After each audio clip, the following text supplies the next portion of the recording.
Hey, it's Gene with uh watched King of Comedy recently, and oddly enough, I don't own this film. This is the first film De Niro and Scorsese, I guess you could say both, yeah, did after Raging Bull. So it's kind of a shock to people to see him go from this sort of big, fat, violent guy to this a celebrity obsessed stalker, basically. But it's really one of the last great films Jerry Lewis did, and I tell you, I think Jerry Lewis turns in a hell of a performance, as does Sandra Bernhard, who is friggin' hilarious in it.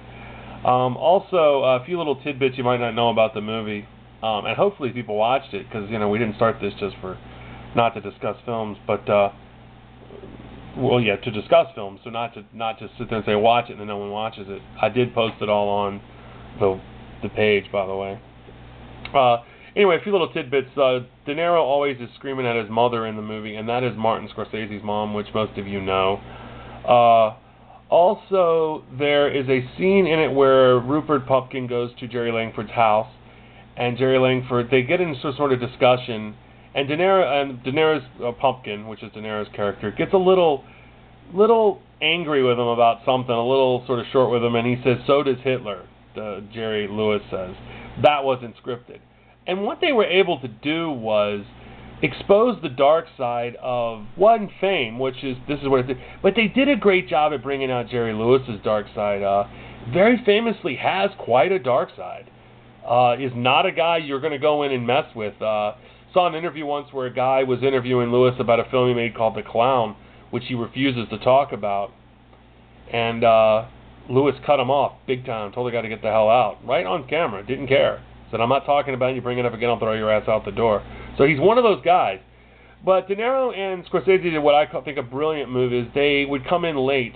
They would say, "Well, everybody needs to be on set by 8 o'clock," and they would show up at 9, and it would piss Jerry Lewis off.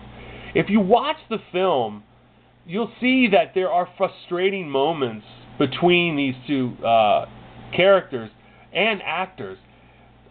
Jerry Lewis has, of course, great memories of making it, but Scorsese and them would show up late and screw around just to piss him off.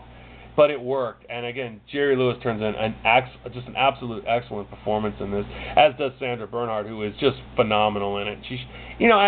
I know I say this a lot, but an Academy Award nomination for her wouldn't have been too far off. I thought she was great in the movie.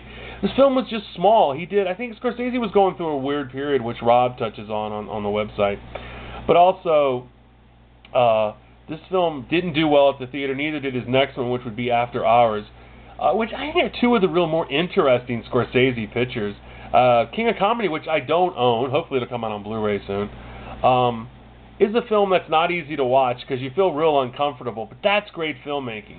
You're almost like, especially the part where Rupert goes into his house, Langford's house, when he's not even there. Strange. We've become a media-obsessed society. Oh, well, other people have. I don't give a crap whether they, fall off the face of the earth.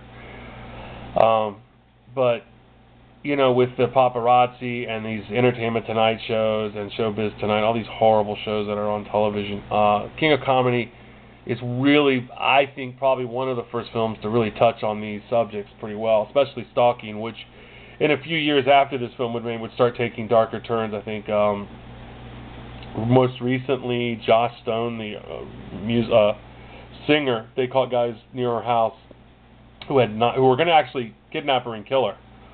Don't ask me why, but so there is definitely, it still goes on, big time dark side of fame thing. Rob brings up some great points about how Scorsese at the time was sort of doing he was real sort of cooped up and going through some personal problems, and it really reflects in the film, and yeah, it does.